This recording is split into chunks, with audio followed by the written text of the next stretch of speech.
बिस्मिल्लाहिर्रहमानिर्रहीम। इस वीडियो में हम प्रोडक्ट्स को और प्रोडक्ट के स्ट्रक्चर को और इन्वेंट्री हम किस तरह सिस्टम में लेके आते हैं हम इसको इंट्रोडक्शन आपको देते हैं। तो सबसे पहले मैं एडमिन के मेन्यू में एक ऑप्शन है, यहाँ पे जाता हूँ प्रोडक्ट मास्टर में। तो प्रोडक्ट मास्टर में अगर आप जाते हैं तो इधर आपके पास कैटेगरीज की लिस्ट है, सब कैटेगरी की लिस्ट है और प्रोडक्ट नेम्स है। लेकिन इन तीनों का आपस में कोई लिंक नहीं है। बिल्कुल ऐसा नहीं है कि अगर इस कैटेगरी की ये सब कैटेगरी हो और उसकी ये प्रोडक्ट हो, ऐसा बिल्कुल नहीं है। ये तीनों इंडिविजुअल लिस्ट हैं। इसमें थोड़े से आइटम्स मैंने कैटेगरी में डाले हुए, सब कैटेगरी में डाले हुए, और प्रोडक्ट के नाम में कोई नाम नहीं है तो मैं एक नाम ऐड कर देता हूँ यहाँ पे, मोटरसाइकिल, बल्कि मैं इसको कर देता हूँ मोटरसाइकिल, और इसको हम ऐड कर देते हैं। एक हम यहाँ पे कर देते हैं स्पोर्ट्स बाइक, इसको भी हम ऐड कर देते हैं। अच्छा, इधर आपके पास कोई रिस्ट्रिक्शन नहीं है कि आप सिर्फ ऑटोमोबाइल इंडस्ट्री है तो ऑटोमोबाइल की ही कैटेगरी और सब कैटेगरी लेके जाएं। आप जो भी बिजनेस आप इसमें अपना करते हैं, प्रोडक्ट्स यूज करते हैं, वो सब आप इसमें ऐड कर सकते हैं। तो ये बेसिकली हमने एक लिस्ट है, जो लिस्ट आप हमें दे भी सकते हैं एक एक्सेल फाइल में कि ये हमारी सारी कैटेगरीज हैं, ये हमारी सारी सब कैटेगरीज हैं, ये हमारे पास सारे यूनिक नाम है, और इनको हम प्री लोड सिस्टम में आपको दे देंगे। तो इससे फायदा ये होता है कि डुप्लीकेशन नहीं होती, एक ही प्रोडक्ट 4-5 नामों से नहीं आती, एक ही कैटेगरी 4-5 नामों से नहीं आती। तो ये एक अच्छा आपके पास सेटिंग रहती है और ये एक दफ़ा डालने का रिकॉर्ड होता है। फिर कभी कोई नई कैटेगरी या सब कैटेगरी सिस्टम में आए तो आप इसमें ऐड कर सकते हैं। तो इसके बाद हम एडमिन में जाते हैं प्रोडक्ट कैटलॉग। प्रोडक्ट कैटलॉग में मैं अगर आपको इस पेज को अगर अपनी हम कारोबारी जबान में देखें तो ये आप एक आइटम खोलने आए हैं सिस्टम के अंदर, कि आप एक प्रोडक्ट बनाएंगे सिस्टम के अंदर। इसमें मैं ऐड न्यू आइटम पे जाता हूँ। कैटेगरी मैंने यहाँ सेलेक्ट कर ली बाइक्स, सब कैटेगरी में मैंने ले लिया 100 सीसी। अब ये ब्रांड्स हैं यहाँ पे, तो ब्रांड भी हम देख लेते हैं पहले। एडमिन के मेन्यू में मैनेज ब्रांड्स है और यहाँ पे हमने ब्रांड, अब जैसे यहाँ पे आपके पास एक ब्रांड है ईट, आपने ऐड कर ली।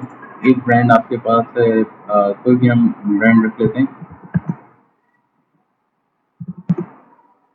ये हमने ब्रांड के नाम भी ये पहले से आप सिस्टम के अंदर डाल के रखेंगे ताकि ये भी डुप्लीकेशन ना हो और कोई गलती की इसमें गुंजाइश ना हो। मैं वापस जाता हूँ प्रोडक्ट कैटलॉग में, ऐड न्यू आइटम करता हूँ। कैटेगरी हमने ली बाइक्स, सब कैटेगरी में 100 सीसी, ब्रांड में हमने एलीट ले लिया और प्रोडक्ट नेम में हमने मोटरसाइकिल ले लिया। तो ये बेसिकली एलीट की 100 सीसी बाइक मोटरसाइकिल ये आपकी प्रोडक्ट जो है ये आप ऐड करें सिस्टम में। मॉडल में हमने दे दिया 2021 वेंडर। अब इसमें हमारे पास ऑप्शन ये है कि कई क्लाइंट्स के साथ हमारा एक्सपीरियंस ये रहा है कि वो सेम प्रोडक्ट, बिल्कुल 100% सेम प्रोडक्ट होती है, लेकिन दो डिफरेंट वेंडर से आ रही होती है, जिससे उसका लेजर भी डिफरेंट हो जाता है, बेसिकली उसका बैच भी डिफरेंट हो जाता है, और उसकी बाइंग प्राइस भी, आपकी जो है कॉस्ट प्राइस भी डिफरेंट हो जाती है। तो इसलिए हमने यहाँ पे जो आइटम आप खोल रहे हैं सिस्टम में उसको हमने वेंडर के साथ भी अटैच किया हुआ है, और ये हम यहाँ से हटा भी सकते हैं। यानी आप एक आइटम ओपन कर लें और उसको 10 डिफरेंट वेंडर से खरीद लें, तो ये अगेन हमारी कस्टमाइजेशन पे होगा कि हम सिस्टम में कैसे लेके जाते हैं। फिलहाल मैं इसको वेंडर के साथ लेके जा रहा हूँ कि ये एवीसी कॉप से आ रही है और इसकी जो कॉस्ट पड़ रही है आपको। अच्छा, अब यहाँ वेंडर में आप अपनी फैक्ट्री का नाम भी डाल सकते हैं, क्योंकि आप खुद प्रोड्यूस कर रहे हैं चीज़ें, तो आप यहाँ अपनी फैक्ट्री का भी नाम डाल सकते हैं।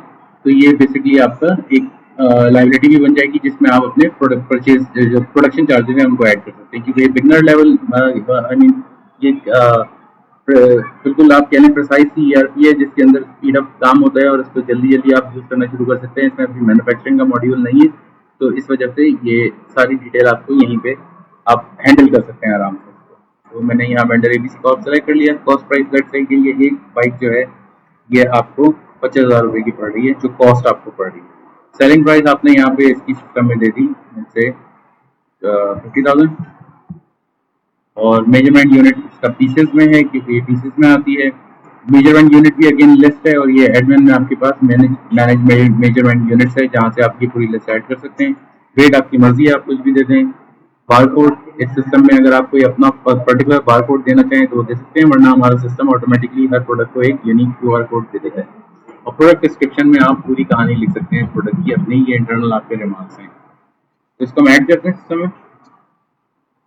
अब ये प्रोडक्ट हमारे पास ऐड हो गई है, और इस प्रोडक्ट को ये आपके साथ पास यहाँ पे डिटेल भी आ रही है, ये सर्च का हिस्सा है यहाँ पे। इसको अगर हम क्लोज करते हैं आइटम ऐड की विंडो को, तो ये हमारे पास एक प्रोडक्ट सिस्टम में ऐड हो गई है। इधर आप डिलीट पे क्लिक करके इसको डिलीट भी कर सकते हैं। अगर इसका कोई रिकॉर्ड नहीं होगा कहीं तो ये डिलीट हो जाएगी, वरना सिस्टम आपको इसको डिलीट नहीं करने देगा।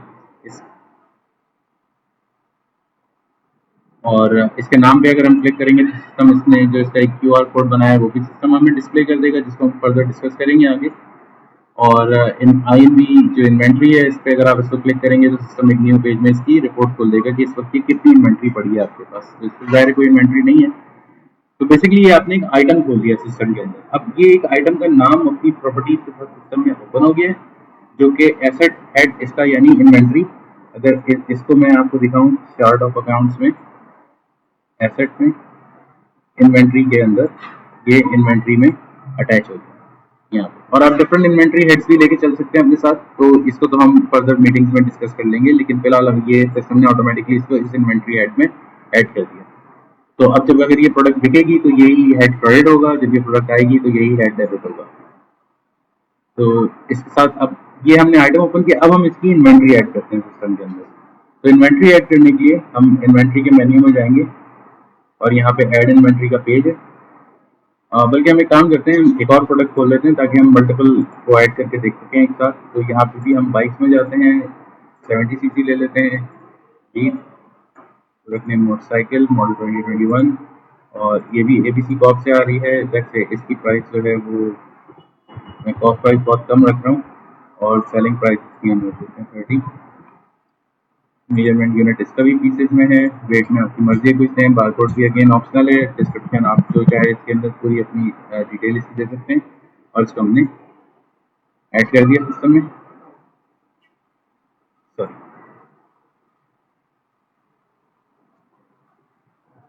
प्रोडक्ट हमारे पास ऐड हो गई। अब मैं अगर यहाँ पे सर्च में वेंडर ABC कॉर्प करके सर्च करूँ तो मुझे दो आइटम सिस्टम में खुलेंगे। अब हम इनकी इन्वेंट्री लेते हैं। तो इन्वेंट्री के मेन्यू में हम जाते हैं और यहाँ ऐड इन्वेंट्री करते हैं, और ऐड इन्वेंट्री में आपको QR भी स्कैन कर सकते हैं, और वरना आप प्रोडक्ट के नाम से भी इसको ढूंढ सकते हैं। जैसे अगर हम मोटरसाइकिल करें यहाँ पे, तो आपने पहले 100cc बाइक, इसको आपने गेट किया, ये सिस्टम में लोड हो गई। अब आप बता रहे हैं कि इसकी कितनी क्वांटिटी आ रही है, क्योंकि कॉस्ट और सेलिंग इसकी पहले से आई हुई है आपको। तो क्वांटिटी में आपने बता दिया लेट्स से कि ये 10 आइटम्स आ रहे हैं, कंडीशन इनकी न्यू है। और फिर उसके बाद आपने दोबारा मोटरसाइकिल हमने यहाँ टाइप किया। अब यहाँ पे आप कुछ भी टाइप कर सकते हैं। जैसे अगर मैं नाम भी इसका टाइप करूँ लीड के साथ, तो ये बाइक आ रही है 70cc हमने दी गेट। और सॉरी, आपने पहले सारे आइटम गेट कर लिए अपने, जो इस इनवॉइस पे आ रहे हैं, आपके पास वेंडर की इनवॉइस होगी। अब आप इसकी क्वांटिटी बता देंगे, और क्वांटिटी दोनों की 10-10 आ रही हैं, दोनों न्यू हैं। और ये अब आप यहाँ पे ओपनिंग बैलेंस की भी ऑप्शन है, क्योंकि आप अपनी एग्जिस्टिंग इन्वेंट्री ऐड कर सकते हैं, लेकिन मैं यहाँ पे अभी परचेज में लेके जाऊँगा। परचेज करें, डेट ऑफ एंट्री में इसकी फर्स्ट जुलाई दे देता हूँ, और वेंडर का इनवॉइस कोड जैसे जिस वेंडर से आई है आपके पास, तो ये अगर हम इसको कर देते हैं ABC INV_1001, ये मैं आपकी तरफ से नंबर दे दिया। और रिमार्क्स में आपने अगेन पूरी आप यहाँ पे कहानी लिख सकते हैं, जो आपके अकाउंटिंग की नरेशन में भी जाएगी। अब बेसिकली होगा ये कि ये जो दो आइटम सिस्टम में खुलेंगे, इनकी 10-10 आइटम की इन्वेंट्री सिस्टम में आ जाएगी। तो मैं इसको ऐड प्रोडक्ट कर देता हूँ, और ये इन्वेंट्री जो है वो हमारे पास सिस्टम में ऐड हो गई है प्रॉपर।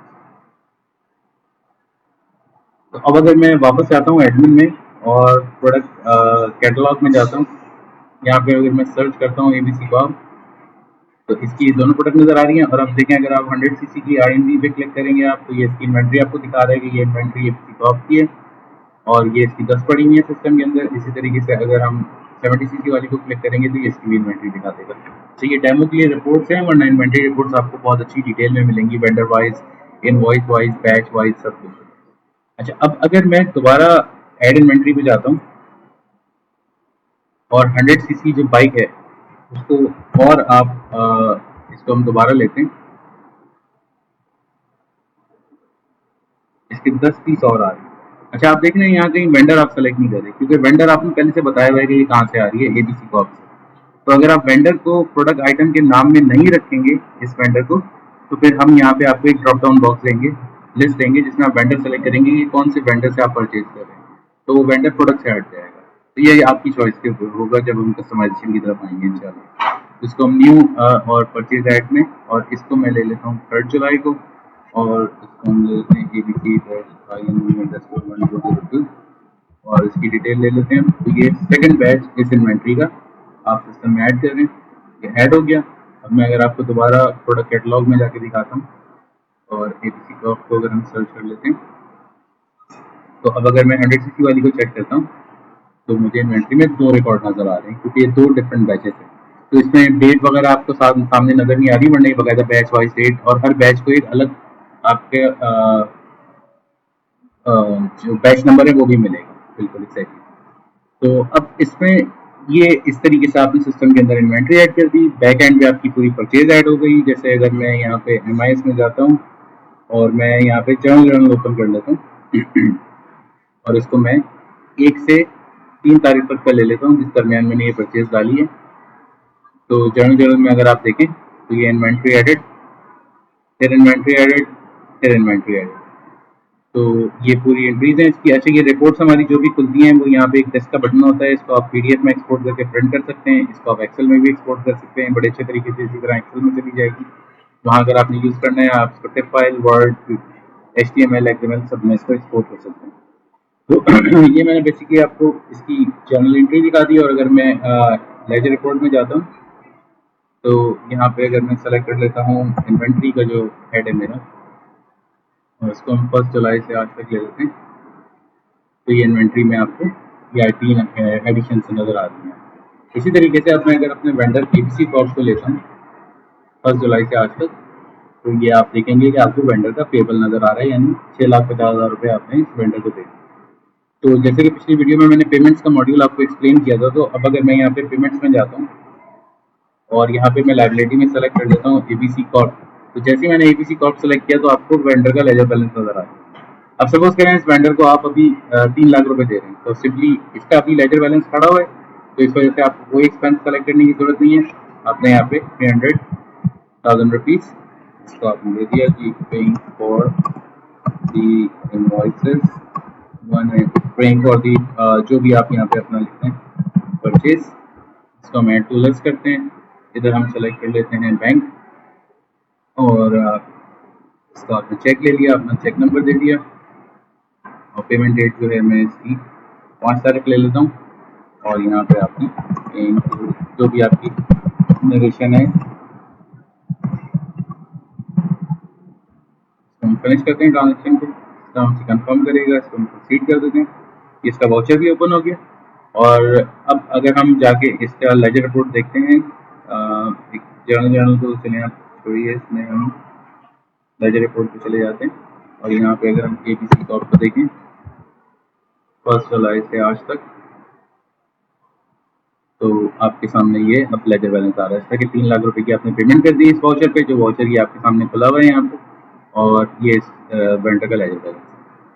तो ये बेसिकली आपने एक परचेज हुई हुई इन्वेंट्री ऐड की सिस्टम में, बहुत ही छोटे प्रोसेस से, क्योंकि इसके अंदर पूरा एक परचेज ऑर्डर का सिस्टम, प्रोक्योरमेंट का सिस्टम होता है, वो सिस्टम सारा हमने कंप्रेस करके सिर्फ एक लिंक में डाल दिया है, जो ऐड इन्वेंट्री में आप यहाँ सेलेक्ट करते हैं परचेज, तो सिस्टम ऑटोमेटिकली जाके इसकी एक परचेज इनवॉइस भी बनाता है सिस्टम में, बाकायदा उस परचेज इनवॉइस के ऊपर रिसीविंग आती है, जिसकी बेस पे आपको रिपोर्ट्स भी मिल जाएंगी पूरी। तो वो जितना काम आपको करना पड़ता है परचेज डिपार्टमेंट में और उसमें, वो सारा काम सिस्टम ऑटोमेटिकली बैकएंड पे कर देता है सिर्फ एक लिंक के साथ। तो जैसे कि हमने डिस्कस किया था कि स्टार्टिंग वर्जन की तरफ आप जाना चाहते हैं ERP की, आपने पहले सॉफ्टवेयर यूज़ नहीं किया कोई, तो इस वजह से मैं आपको ये वाले वर्जन का डेमो दिखा रहा हूँ, वरना मैं परचेज ऑर्डर वगैरह के साथ भी आपको इंशाल्लाह मज़ीद डेमो दिखा दूँगा। तो इस वीडियो में हमने एक प्रोडक्ट की हमने मास्टर में जाके हमने देखा कि हम किस तरह प्रोडक्ट से रिलेटेड चीज़ों की लिस्ट बना के रख सकते हैं अपने पास, और फिर हमने प्रोडक्ट कैटलॉग में जाके एक नया आइटम ओपन किया और फिर हमने इन्वेंट्री में ऐड इन्वेंट्री में जाके उस आइटम की इन्वेंट्री ऐड की सिस्टम के अंदर। तो ये हमारा एक परचेज का हिस्सा हो गया। अब इसी के अंदर अगर हम सेल करते हैं, it is again very simple. Sale में अभी आपके पास हमने यहाँ ये पॉज सिस्टम में आपको दिखा रहा हूँ, ये सेल की स्क्रीन है सीधी सीधी, और यहाँ पे आइटम हम आप QR कोड भी स्कैन कर सकते हैं अगर आपके पास QR कोड स्कैनर होगा, और वरना आइटम में यहाँ पे ले लेता हूँ मोटरसाइकिल, और मैं 100cc की एक बाइक बेच रहा हूँ, तो ये ऑटोमेटिकली प्राइस उठ के आ गई, एक क्वांटिटी आ गई, इसको मैंने ऐड टू सेल कर दिया, ये सेल में ऐड हो गई। और यहाँ पे अब आपके पास पूरी ऑप्शन हैं। अब मैं अगर यहाँ सेल्स टैक्स है तो लेट्स से कि 17% सेल्स टैक्स लगा, सेल्स टैक्स कैलकुलेट हो गया, सिस्टम में ऐड हो गया। आप कोई डिस्काउंट नहीं दे रहे हैं यहाँ पे इनवॉइस के ऊपर। और ये आप अदर चार्जेस में जैसे सपोज कीजिए कि आप इसमें सर्विस चार्जेस भी कस्टमर से कुछ ले रहे हैं 1500 रुपीज़, तो वो भी आपने ऐड कर दिए। ये आपकी इनवॉइस अब बनती जा रही है 60,255 रुपये की टैक्स वगैरह के साथ। अब ये हमारे पास फिर पेमेंट की ऑप्शन है। सपोज करें यहाँ पर कोई ऐसा कस्टमर है, मैं एक साथ 2-3 चीज़ें आपको दिखा देता हूँ यहाँ पे कि आपको कोई ऐसा कस्टमर है जिसको आप क्रेडिट अलाउ करते हैं। तो ये कस्टमर अभी आपको 50,000 रुपये देके जा रहा है, तो आपने देखा कि जी टोटल रिसीव 50,000 रुपीज़। तो अब बैलेंस 10,255 रुपये तो ऑटोमेटिकली कस्टमर के लेजर में बैलेंस में चला जाएगा। अब आपने अपने पेमेंट मोड बताने हैं सिस्टम को। अब सपोज करें कि ये कस्टमर आपको और आपसे आर्ग्यू कर रहा है कि भाई मैं आपको 25,000 क्रेडिट कार्ड से दे रहा हूँ, 25,000 कैश दे रहा हूँ। तो हमने क्रेडिट कार्ड कर लिया। जैसे हम क्रेडिट कार्ड लेंगे तो उसमें बैंक चार्जेस भी आ जाएगा। अक्सर पॉज मशीन पे आपने देखा है कि 2% या 1.5% चार्ज करते हैं, तो वो आप कैलकुलेट करके डाल देंगे इसके अंदर। तो इन्होंने कहा कि जी 25,000 रुपये ये आपको क्रेडिट कार्ड से दे रहे हैं, इसको आपने ऐड किया, और 25,000 रुपये ये आपको कैश दे रहे हैं, तो ये आपने इधर ऐड किया। तो सिंपली यानी कस्टमर आपको आपने पहले सिस्टम को बता दिया कि मैं 50,000 रिसीव कर रहा हूँ और इस तरीके से रिसीव कर रहा हूँ, और ये बैलेंस में चला जाएगा ऑटोमेटिकली। रिमार्क्स में आपने यहाँ पे जो भी आपके रिमार्क्स हैं कि जी स्पेशल कस्टमर क्रेडिट अलाउड, और जो भी आपने इसके अंदर पूरी इनवॉइस का कहानी लिख सकते हैं। ये इंटरनल रिमार्क्स है जो अंदर आपकी जब जब आप लोग इस इनवॉइस की रिपोर्ट देखेंगे, जब जब आप लोगों को नजर आएगा। तो इसको हम जनरेट इनवॉइस करते हैं यहाँ पे। सॉरी, इसमें मैंने कस्टमर सेलेक्ट नहीं किया। कस्टमर सेलेक्ट करना बहुत ज़रूरी है। अच्छा, कस्टमर में एक तो आपके पास वॉक इन आता है, तो वॉक इन कस्टमर इसमें अभी डला हुआ नहीं है, सॉरी। तो मैं यहाँ पे कस्टमर एक मैंने ऐड किया था फरोख खान में, ये कस्टमर ले लेता हूँ और इसको अब हम जनरेट कर देते हैं इनवॉइस को। इनवॉइस का जो फॉर्मेट आ रहा है वो मेरे पास अभी एक क्लाइंट है हमारे, उनकी मैंने इनवॉइस बनाई थी, तो डेमो में भी आपको लोगो नज़र आ रहा है। और ये आपके पास इनवॉइस आ रही है जिसमें टैक्स भी 17% पे आपके साथ शो हो रहा है। और अगर हम इसको प्रिंट ऑप्शन पे लेके जाएंगे तो ये प्रिंटेबल इनवॉइस ही बन जाएगी यहाँ पे। और जो भी सिस्टम के अंदर इनवॉइस बनती है उसका उस इनवॉइस का भी एक यूनिक क्यूआर कोड बन जाता है कि सिस्टम कभी अगर वापस लेके आया तो फौरन स्कैन करके इनवॉइस को पकड़ लें। और ये सिस्टम में इनवॉइस में सिस्टम पूरा दिखा रहा है कि जी ये आइटम्स थे, इतना अमाउंट बना, इतना टैक्स है, ये टोटल था, इतना अमाउंट रिसीव हो गया और ये अमाउंट बैलेंस है। तो ये इनवॉइस आप प्रिंट कर सकते हैं यहाँ पे। तो अब अगर हम जाके अपने लेजर को देखते हैं, एमआईएस में अगर हम लेजर रिपोर्ट पे जाते हैं और यहाँ पे अगर मैं कस्टमर ले लेता हूँ फरोख खान 1 जुलाई से आज तक, तो आपके सामने अभी ये आ जाएगा कि ये सेल हुई, 25,000 रुपये क्रेडिट कार्ड से रिसीव हुए, 25,000 कैश से रिसीव हुए और 10,255 इसका बैलेंस है। तो ये इस तरह आपका कस्टमर का भी लेजर बैलेंस चलता जा रहा है। दोबारा ये कस्टमर आता है आपके पास और ये पैसे देके चला जाता है, तो सिंपली आप रिसीविंग में जाएंगे और रिसीविंग में अगेन हमने 2 बड़ी अच्छी ऑप्शन दी हुई हैं। एक हमारी रिसीव सेल इनवॉइस है जिसमें आप बाकायदा उस इनवॉइस को कॉल करके उस इनवॉइस के ऊपर रिसीव कर सकते हैं, आप रिसीव अमाउंट कर सकते हैं बैलेंस के साथ पूरी। और एक और अच्छी ऑप्शन है हमारे पास जिसे आप रिसीविंग में जाके कस्टमर रिसीविंग पे जाएं, सिर्फ कस्टमर सेलेक्ट करें, कस्टमर का बैलेंस आ जाएगा आपके पास। डेट दी हमने, लेट से हमने डेट इसकी दे दी, आज की दे देता हूँ मैं 16 तारीख की।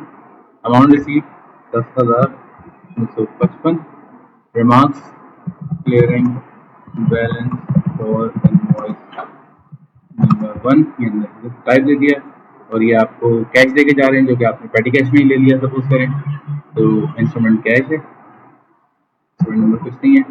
और यहाँ पे हमने ये डू नॉट एडजस्ट को आप इग्नोर कीजिएगा, मैं इसको रिसीविंग को ऐड कर दूंगा तो सिस्टम क्या करेगा कि फर्स्ट इन फर्स्ट आउट के हिसाब से इस कस्टमर की सारी इनवॉइस उठाएगा और इस 10,255 को ऑटोमेटिकली एडजस्ट कर देगा। सपोज करें इस कस्टमर की अगर 2 इनवॉइस होती तो वो उन दोनों पे ब्रेक करके इसको एडजस्ट कर देता। तो अब ये एक ही इनवॉइस है तो वो इनवॉइस निल हो जाएगी। इसको मैं ऐड रिसीविंग कर दूंगा, सिस्टम मुझसे कंफर्म करेगा और इसको हम ऐड कर देंगे। ये रिसीविंग ऐड हो गई, इस रिसीविंग का भी एक वाउचर बन जाएगा जो कि अभी डेमो में डिस्प्ले नहीं हो रहा है, तो आप इसको इग्नोर कीजिएगा, इंशाल्लाह डिस्प्ले हो जाएगा आपको। और अब अगर हम इसको जाके एमआईएस में लेजर रिपोर्ट में देखते हैं तो इस कस्टमर का लेजर 0 हो जाएगा बैलेंस। और अगर मैं अब रिसीविंग में जाके रिसीव सेल इनवॉइस करता हूँ और इनवॉइस नंबर 1 से गेट करता हूँ तो मेरे पास कोई इनवॉइस नहीं आएगी क्योंकि वो क्लियर हो गई ऑटोमेटिकली। कस्टमर सेलेक्ट करता हूँ तो मेरे पास कोई इनवॉइस नहीं आएगी क्योंकि वो जो हमने कस्टमर रिसीविंग से रिसीव किया उसने ऑटोमेटिकली इस इनवॉइस को रिसीव कर दिया।